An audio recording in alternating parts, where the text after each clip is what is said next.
I will tell you exactly what I found.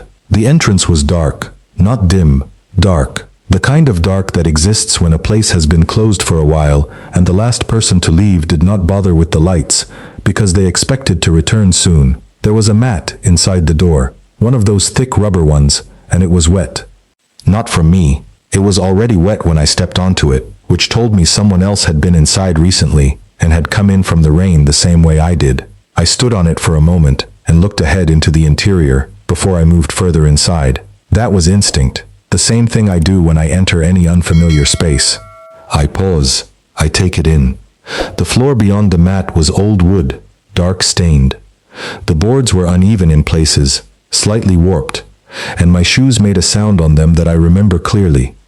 Not a creak exactly, more like a soft settling, as if the floor was acknowledging weight it had not been asked to bear in a while. The air smelled of candles and dust, not in an unpleasant way. It was a very old smell, the kind of smell that belongs to a place that has held a lot of silence over a long time. Candle wax and wood polish, and something underneath both of those that I have no better word for than age. The rows of pews stretched out in front of me, long and identical and still, every row the same dark wood as the floor. The backs of the pews were carved in a simple pattern along the top edge, and the wood was worn smooth in the places where hands had rested over decades. I noticed that kind of detail because that was my job, noticing the texture and character of a space for the camera. The windows on both sides of the nave were tall, and through them I could see the rain still coming down hard. Lightning moved through the clouds outside and lit the glass from behind every few minutes. When it did, the colored patterns in the stained glass jumped out briefly, blues and deep reds and greens, and then disappeared back into the gray light between flashes. Between those flashes, the interior was almost completely dark, and then there was the silence. I want to be precise about the silence because it mattered. Outside, the storm was loud. I had been standing in it for longer than I planned, and the rain had been striking everything around me. The road, the parked cars, the iron fence along the side of the building, and the noise of it had been constant.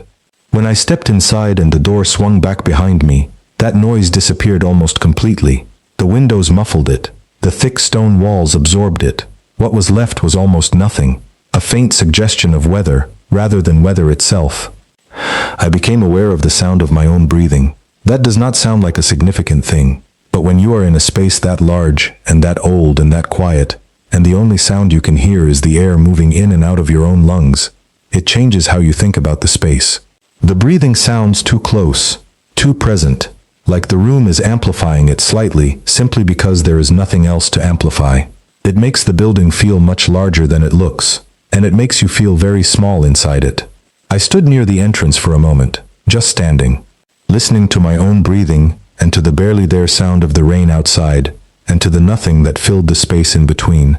There was no music, no voices, no footsteps from anywhere in the building, no movement of air that might suggest a person in a nearby room, nothing. You asked whether I was certain it was empty. Yes, I will explain exactly how I know that. But before I do, there is something I need to say first.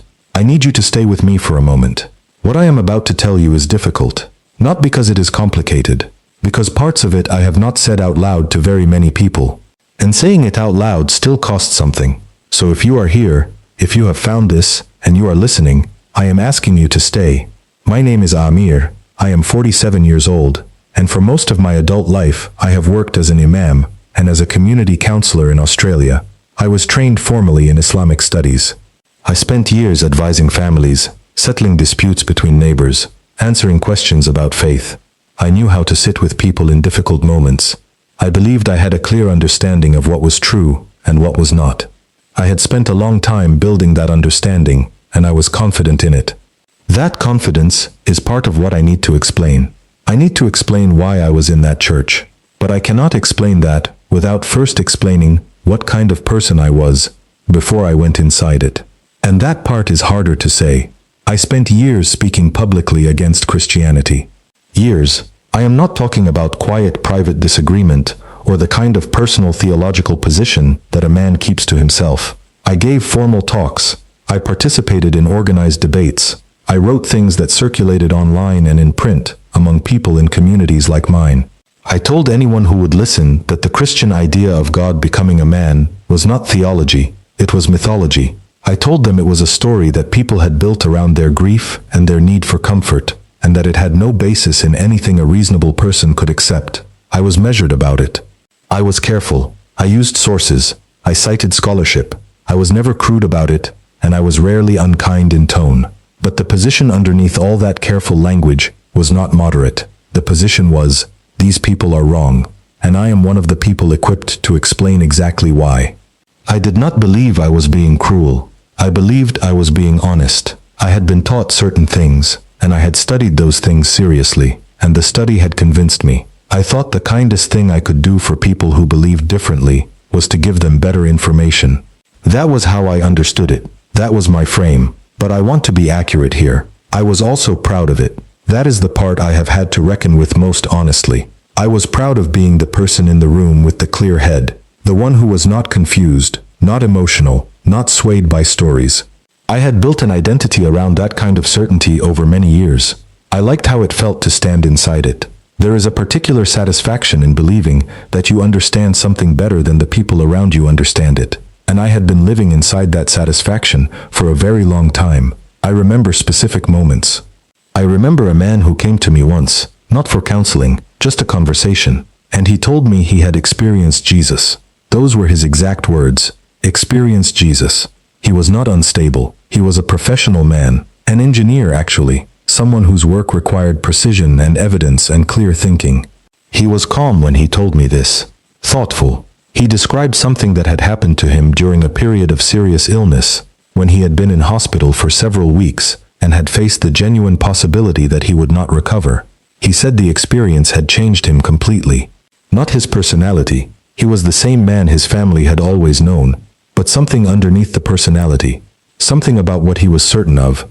He said he was more certain now than he had ever been of anything in a laboratory or on a blueprint.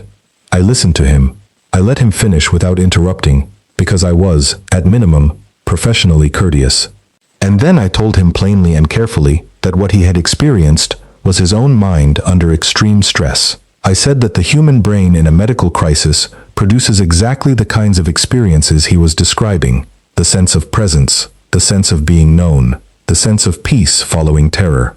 I said this was not a failure of his mind but a feature of it, a protective mechanism. I said it with kindness in my voice.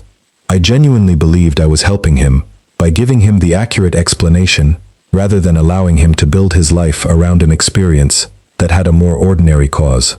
He did not argue with me. He did not raise his voice. He looked at me quietly across the table for a moment, and then he said, "I understand why you would say that. Not I disagree. Not you are wrong. Just, I understand why you would say that." I thought I had won that conversation. I went home that evening satisfied. I had been clear, I had been kind, and I had given someone better information than he had come with. That is what I thought. I have thought about that conversation a great deal since then. There were others like it. A woman from a mixed family, her mother was Muslim, her father had been raised in a Christian household, and she came to me not for official guidance but because she trusted me and she needed to say something out loud that she had not said anywhere else. She told me she prayed to Jesus privately. She had been doing it for years, not because she had left her faith, but because something in her kept reaching toward him specifically, and she did not know what to do with that. She was not asking me to resolve the theology. She was just asking me to hear it without condemning her. I heard it. And then I explained to her that the feeling of being heard during prayer, the sense of connection, the sense of a presence listening, was a well-documented psychological response to focused attention and deep emotion. I told her the brain, in a state of sincere prayer, produces a genuine neurological response that feels like contact, but is, in clinical terms, internal rather than external. I told her this calmly, clearly. I used simple language so she would understand. She cried a little.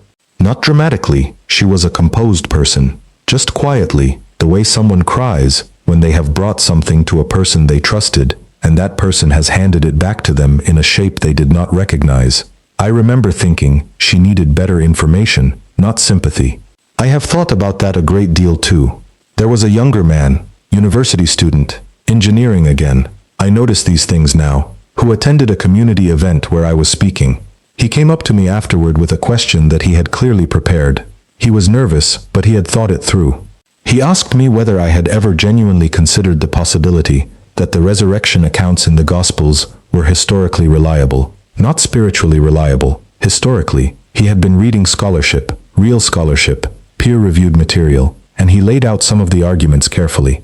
He said he was not a Christian. He said he just wanted to know if I had engaged with this particular question seriously. I engaged with it for approximately 4 minutes, and then I wrapped it up and moved to the next person, waiting to speak to me. I was not rude, but I was efficient. And what I was being efficient about was not giving him 20 minutes to make a case I had already decided was settled. I have thought about him. I do not know who he is now. I hope he is all right. These are the things I want you to know about me before I tell you about the church. Not because I want you to think poorly of me, though I would understand if you did, but because if you do not know what kind of man walked into that building, then what happened inside it will not mean what it actually meant. Now, the church visit. I had been asked to travel to the area for a project. I was doing location research for footage, documentary-style material about historical buildings in the region, their architecture, their cultural place in the community. It was not a religious project. It was a history and heritage project. The church was one of several buildings on a list. It was not at the top of the list. It was simply on it. I had driven to the area that morning. I had already filmed 2 other locations, a heritage-listed hall and a section of a historic streetscape. By the time I reached the church, I had a schedule. I had a list of shots I wanted. I was working. I was thinking about camera angles when I walked up to the building. I was thinking about the quality of light available inside a structure with that style of window. I was thinking about whether the front facade, with the iron fence in the foreground and the old stone of the building behind it, would give me something worth using even in the rain. I was doing the mental arithmetic of a person on the job. I was not thinking about God. I need to say that clearly, and I need you to understand why it matters to me to say it. Everything that happened inside that building happened to a man who was thinking about camera angles, not a man who was searching, not a man who had softened, not a man who was open, a man with a job to do, who had spent years deciding that places like this one were architecture and community history and nothing else. That is the man who went inside. The storm had been building for about an hour before I reached the church. I had noticed it earlier in the day. The sky was changing in the way it does in this part of Australia sometimes, the clouds gathering from different directions, coming together in a way that looks organized, like they have an intention. The light went yellow and strange, the way it does before a serious storm, the quality of it shifting from ordinary afternoon light to something that made every surface look slightly wrong. The air pressure was doing something that you feel in your chest before you can see it in the sky. I had been watching it as I moved between locations, and I had thought, this is going to be significant. By the time I reached the church, it had arrived. The rain was not a steady rain. It came in bursts. There would be a few seconds of ordinary rain, and then a wall of it, sudden and heavy, reducing visibility to almost nothing, and then it would ease back slightly before returning. The sound of it on the iron fence beside me was like static on a radio, constant and overriding. The wind was moving in the same way, not a steady push, but arriving in surges, strong enough that it hit the side of my body and shifted my footing slightly when it came. I was watching a large branch on an old tree near the fence. It was swinging in a way that I did not like. Not the ordinary movement of a branch in a breeze, a wider, more committed arc, the kind of movement that eventually ends with the branch coming down. I knocked on the main door, loudly, with the flat of my hand rather than my knuckles, because the rain was loud, and I wanted to be heard if anyone was inside. I waited. Nothing. I knocked again, harder this time. Still nothing.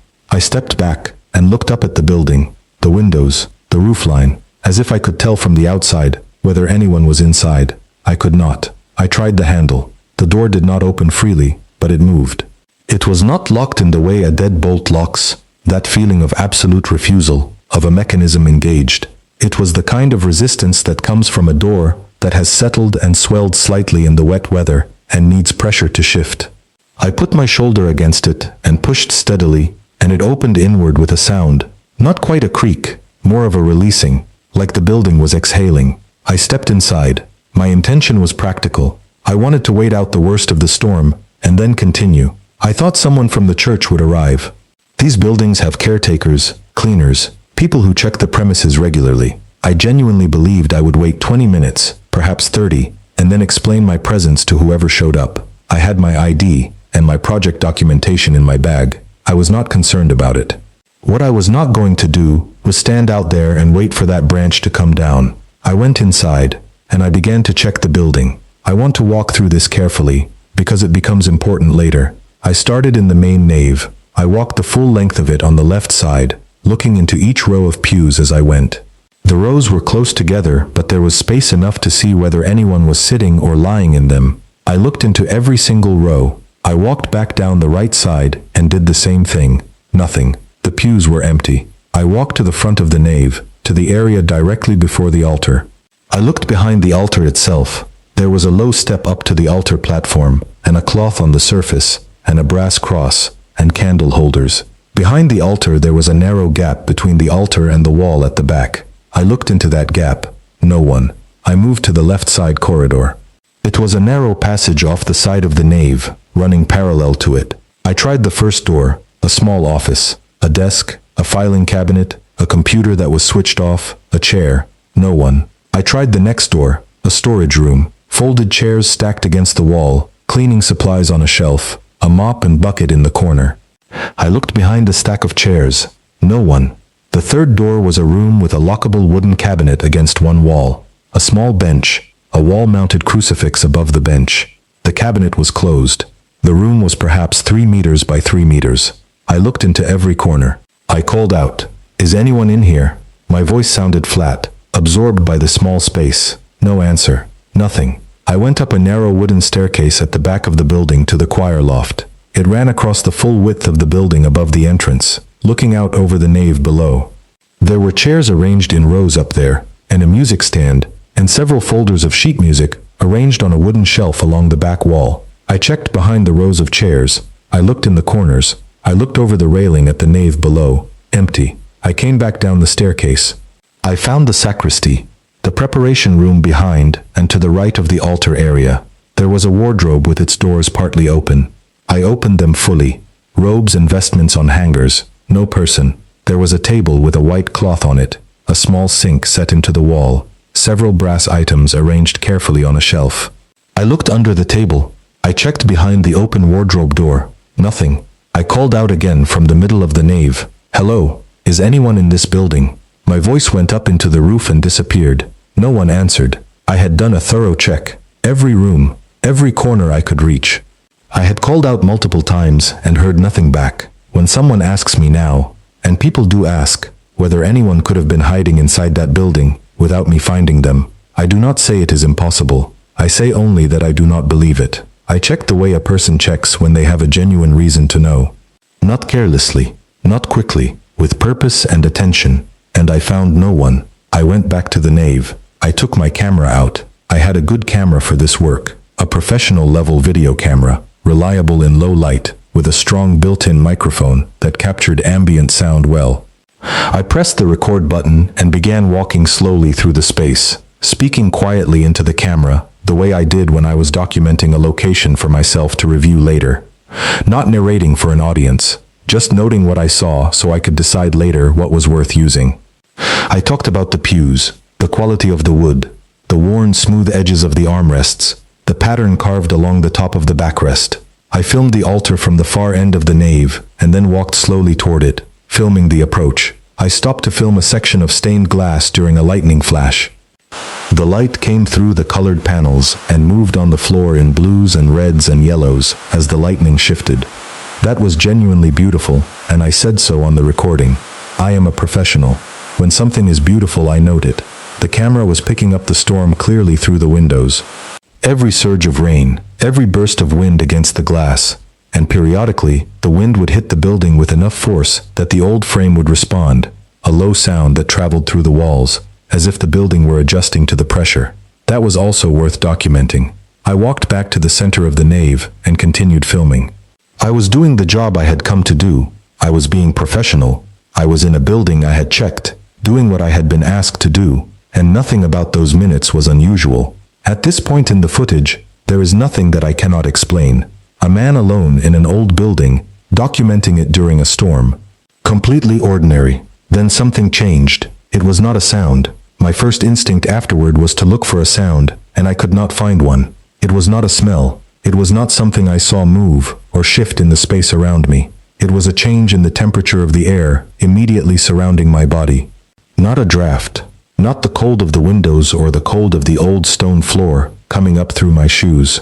Something more immediate than either of those. More sudden, more local. The air in the space around my body, close to my skin, close to my face, changed in quality.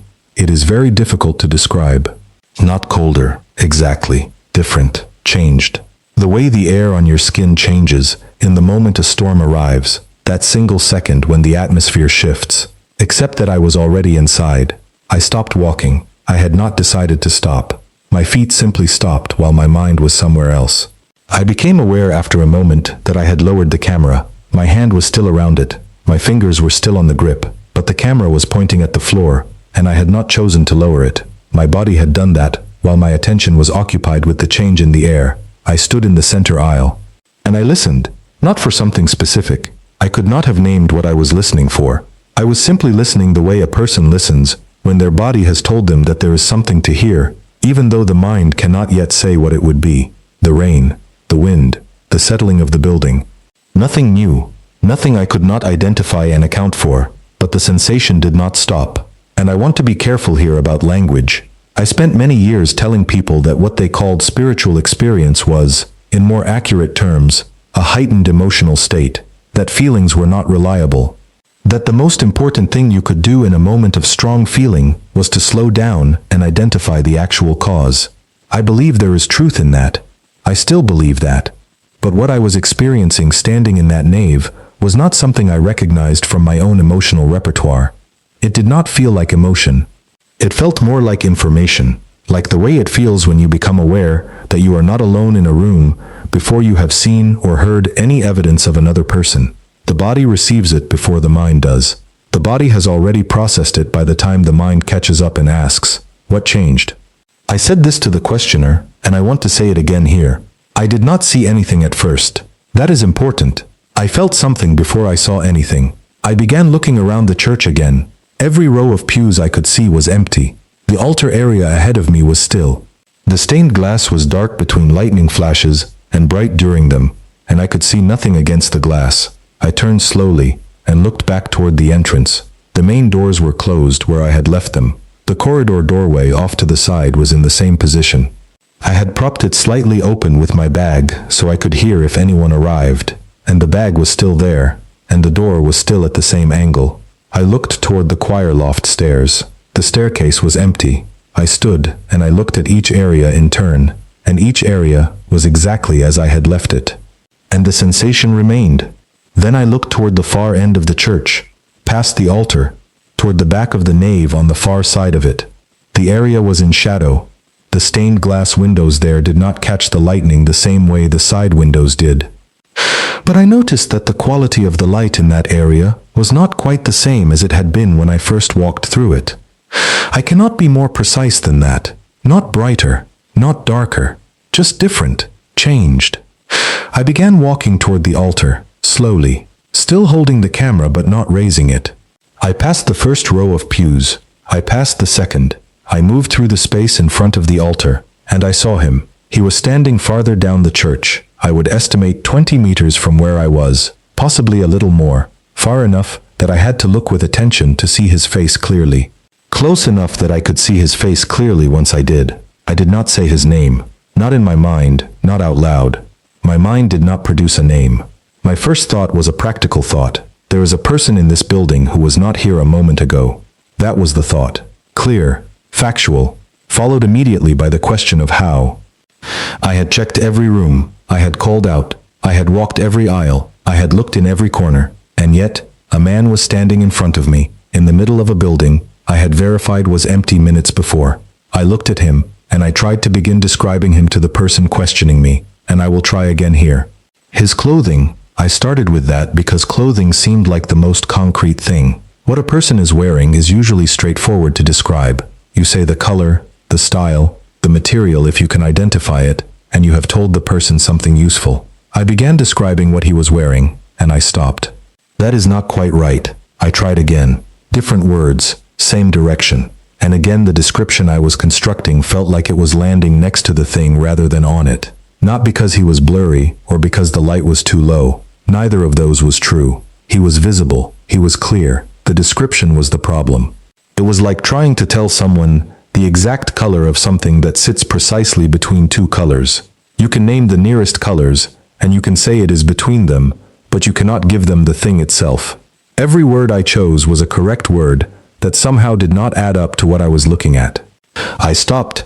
I told the questioner I could not describe that part accurately, and I am saying the same to you now. I cannot describe his clothing in a way that would give you useful information. I have accepted that. What I can describe is his face, and what his face was doing. He was looking at me. Not the look of a person who has just noticed someone. Not the startled look of someone caught in a building they should not be in. Not the look of someone about to ask what I was doing there. The look of someone who had been waiting, who had known I was coming, who had all the time in the world, and was not in a hurry about any of it. I had been looked at in that building many times, in a professional context, recorded for camera, studied as a speaker, examined by colleagues. I had also, in my life, been looked at with genuine dislike, and with genuine respect, and with everything in between. I knew the different textures of being looked at by people. This was none of those textures. I could not move. I want to be accurate. I was not physically paralyzed. My legs were functioning. There was nothing wrong with my body. I simply stood where I was, and could not make the decision to step forward or back, or to either side. It was as if the decision had been removed from my reach.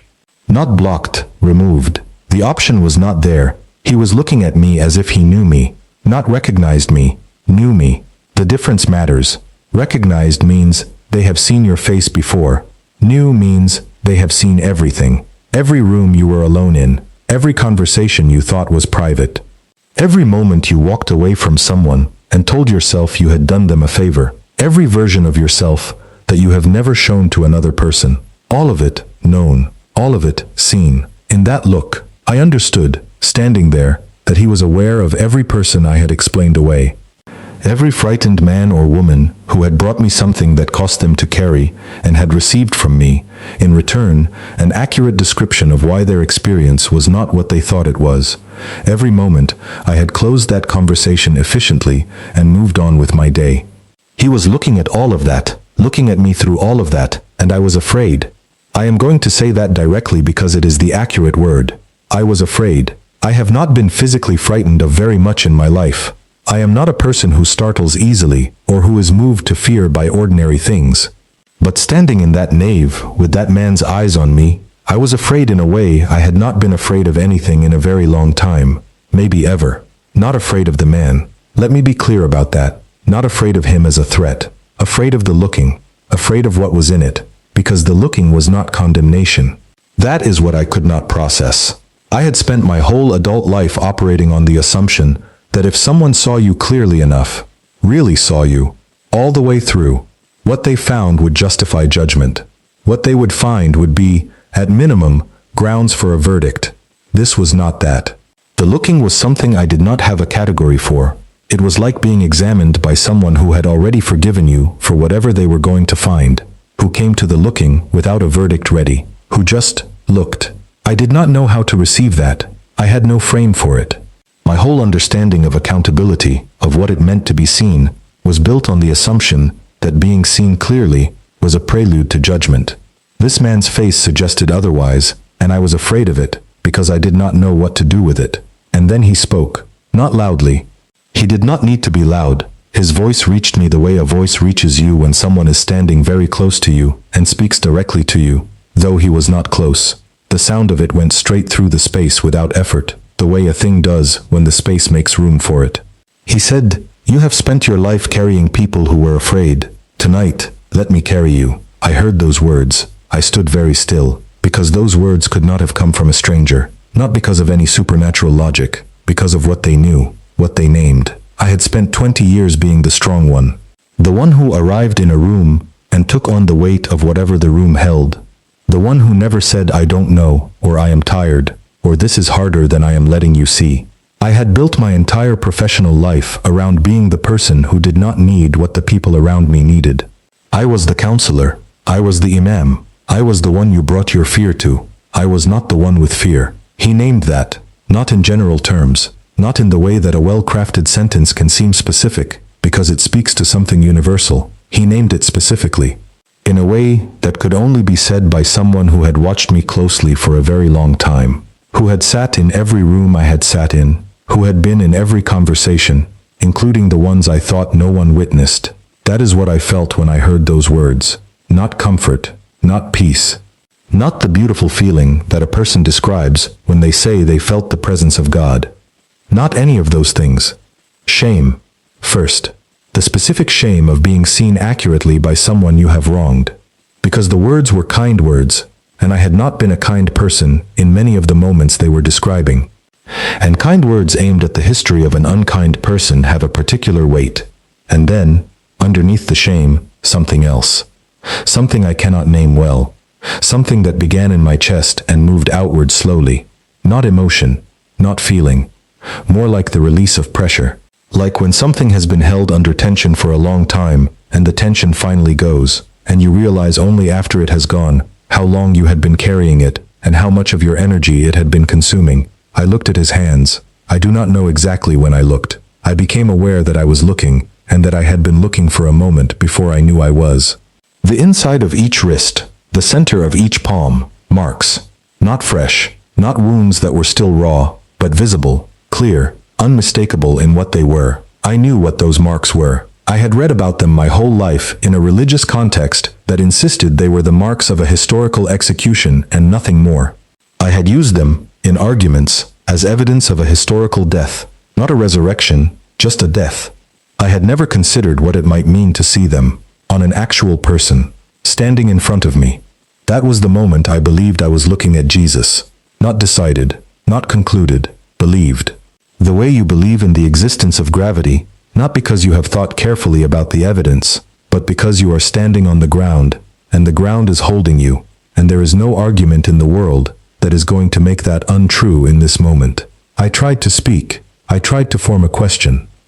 The word who was in my mouth, forming, coming forward, because some part of me still needed to hear him say it, even though some other part of me had already stopped needing that. And then lightning struck somewhere very close, not through the window in the distant flickering way it had been. A direct strike, nearby, the kind that makes a sound and a flash that arrive almost together. The whole interior of the church went white. Completely, totally, uniformly white. No shadows, no shapes, nothing. Just white light pouring through every piece of glass simultaneously. I turned my face away from the windows. Reflex. My eyes went down. It lasted less than a second. When I looked back up, the space where he had been standing was empty. No movement, no retreating figure, no sound of a door, no sound of footsteps, no displacement of air, no shadow moving away. The space was empty in precisely the same way it had been when I first walked through it. As if he had been there, and then simply was not. As if the white light had been the exact duration needed for that to be possible. I stood where I was, long enough for the storm to shift. Long enough that the lightning became less frequent, and the rain began to ease slightly. Long enough that I became aware of the cold of the building, and the weight of the camera in my hand, and the fact that I had not taken a breath in what felt like a significant period of time. Then I breathed. The next thing I can clearly account for is standing outside, on the front steps of the church, in the rain, not under any shelter. The rain was striking my head and my shoulders and my hands. My shoes were already soaked. I was standing on the stone steps, looking out at the street and the cars moving slowly through the surface water on the road, and the tree with the big branch, the one I had been watching before, was standing exactly as it had been standing, and the branch was still attached. I cannot explain how I got from the center of the nave to those steps. I cannot tell you whether I walked. I have no memory of walking. I have no memory of opening the door. I have no memory of making the decision to leave the building. I have no memory of any moment that exists between standing in front of the empty space where he had been and standing outside in the rain. I am not claiming I fainted. I know what fainting is. There is a darkness before, and a coming back after, and a gap in the middle that feels like sleep. This was not that. There was no darkness. There was the inside of the church, and then there was the outside of it, and there was nothing in between. No transition, no process. I looked at my hand. The camera was still in it. My grip was exactly as it had been when I lowered it. The same angle, the same fingers around the same part of the body of it. The camera was still recording. I pressed the review button. The footage had continued while I was inside. The camera had kept recording through most of what happened. I watched it. The footage showed the nave from below, the angle of a camera being held pointing slightly at the floor, the way I had been holding it when my arm dropped. The aisle stretched ahead, the pews on either side, the altar in the distance, the lightning moving through the windows above and behind the camera position, all of it exactly as I remembered the building looking. And then there was me, my shoes on the old floorboards, my trousers, the lower half of my body visible in the frame as I stood in the center aisle. The camera showed me standing completely still for a very long time, much longer than I had realized, long enough that watching it back felt strange, watching myself be that still for that long, in a building where I had believed I was alone. I watched myself stand there, and then I watched my mouth move, quietly. Not loudly. If you were watching the footage without knowing what you were looking for, you might miss it, but it is there. My lips are moving, my face is responding to something, changing in small ways. The way a face changes when it is receiving words, and those words are having an effect. My expression doing things.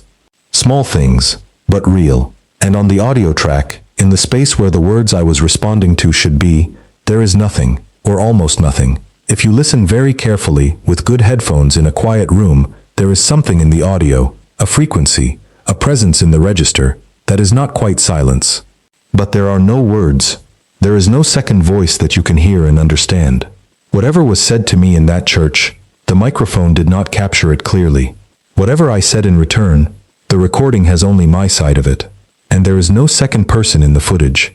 No figure at the far end of the nave. No shadow standing where I remember him standing. No outline. No shape. No evidence in the visual record that anyone else was in that building. A man standing alone in an empty church, responding to words that are not on the recording. That is what the footage shows. I stood on those steps for a while before I moved to my car. The rain was already beginning to ease. The sky at the edge of the storm was lightening. I sat in the driver's seat without starting the engine, and I did not start the engine for a long time. I looked at the church through the wet windscreen. Now, I need to stop describing the church for a moment. There is a person sitting across from me who has been asking the questions I have been answering. This person has listened without interrupting, has not rushed me or challenged me or asked me to get to the point, has simply sat with me through all of it. I look at this person, and I ask the question that had been in me since we sat down. I said, "Why did you want to know all of this?" There was a pause, a real one, long enough that I became aware of the silence in the room we were in the same way I had become aware of the silence in the church. And then the questioner told me something I was not prepared to hear. He told me there was one part of my account that did not match the church records. I asked what he meant. He said that on the day I described, the exact day, the storm, the afternoon, he was inside the church.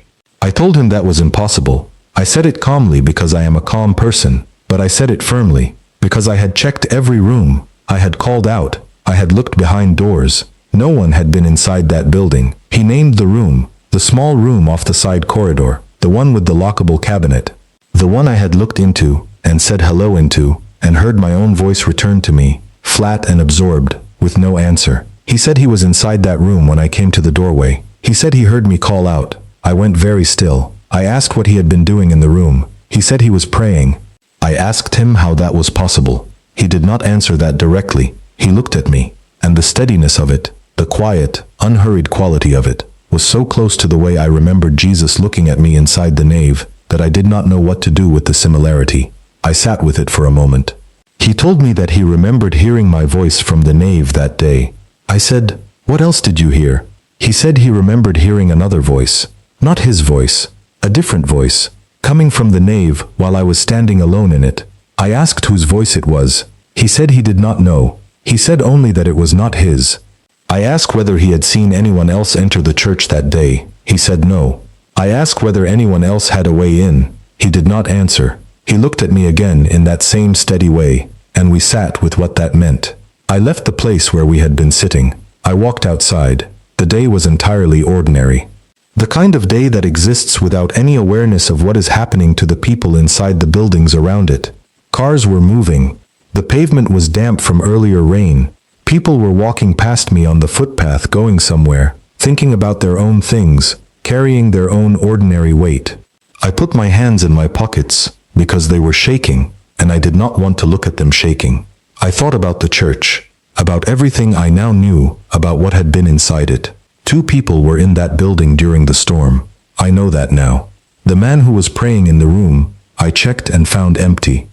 And me, standing in the nave. 2 people, in the same building, at the same time. I saw Jesus. The man in that room heard him. Neither of us can explain how both of those things are true. How a voice could be heard from a nave where the camera shows no second person. How a man could be inside a room, I checked with my own eyes and found empty. How I ended up on the front steps of a building with no memory of walking there. I cannot explain any of those things. What I can tell you is what happened after. I did not convert immediately. I want to say that clearly. There is a version of this story that people expect. The dramatic night, the tears, the prayer, the new life beginning by morning. That is not this story. What happened for me was months. Months of sitting with what I had seen and refusing to make peace with it too quickly. Months of picking up the Bible, which I had read before, many times, but always with the counter-argument already forming as I went, and reading it without the counter-argument, slowly, with questions rather than conclusions. I had arguments against everything I read. I had spent years building those arguments, and they did not dissolve overnight. But there was a fact underneath all of them, a simple, unmoving fact. I had been in an empty building, and someone had been there with me, and whoever he was, he had known things about me that I had never said out loud to any person. That fact sat underneath every argument I made, and did not move. The arguments got tired eventually. The fact did not. My conversion cost me my position as an imam. I had known it would. From the first few weeks of reading, I knew that if I followed where I was being led, the cost would be significant. I followed anyway. I do not know how to explain that, except to say that what I had been carrying for so long, the certainty, the pride, the need to be the person in the room without questions, had already become too heavy, not because of a moment of doubt, because of a man who looked at me in an empty church and did not ask me to sort myself out before he came toward me, because of a voice that named the thing I had never named and did not condemn me for it. What I do now looks different from before. I still work with families. I still sit with people through hard things, but I do not check which side of a line they are on before I sit down with them. I have sat with Christian families and Muslim families, and families who do not know what they believe. I do not ask them to identify themselves before they can have my attention. That changed. It changed because a man looked at me in a building I had decided was empty and did not require anything from me before he looked. I still carry something that has not healed. The mystery of what happened in that building has not resolved. The footage still shows what it shows. The man who was praying still cannot explain why I did not see him. I still cannot explain the steps between the nave and the front door. There is a part of that day that will not close. I think about it often. I think most often about the specific words. You have spent your life carrying people who were afraid. Tonight, let me carry you. Those words were the most accurate thing anyone had said to me in 47 years. They were said by someone I had spent 20 years insisting was not real. There is a humility in that, a painful one. I spent years telling frightened people to be strong, to rely on what they could verify and not on what they could feel. And then I stood in a dark church during a storm and found out what it felt like to finally be the frightened one, to finally be the person who needed someone to sit with them, rather than someone who told others to move past it. I cannot call that church empty anymore. I have used the word in my mind, many times, trying to reconstruct it as simply an old building in the rain, and it does not fit. What I saw in there, what I heard in there, what another man heard from the same space on the same afternoon, none of that belongs to an empty building. 2 people went inside that day, and whatever else was in there with us, it was not nothing. Before I finish, I want to ask you something, not about me, about you. I know something about what it looks like to carry weight quietly, from the inside. The way you learn to hold something so steadily that no one around you notices you are holding it at all. The way you get very good at the face that says everything is fine. The way years pass and you become more practiced at it, and less aware of how much of your energy it is taking. If there is something like that with you right now, something you have been holding for a long time, something you have not been able to put down, something you have been too tired, or too proud, or too afraid to hand to someone, I want you to know, you do not have to keep a quiet face about it here. Whatever it is, leave it in the comments, say what it is, or say as much as you can. There are people here who will pray for you, specifically, by name, for the specific thing, not because prayer solves everything, not because it changes things overnight, but because you should not have to carry it alone. I spent a long time believing that admitting fear was a failure. I was wrong about that. Admitting it was the beginning of everything that changed. The church was not empty. I still do not fully know what that means, but I know I am glad I walked inside.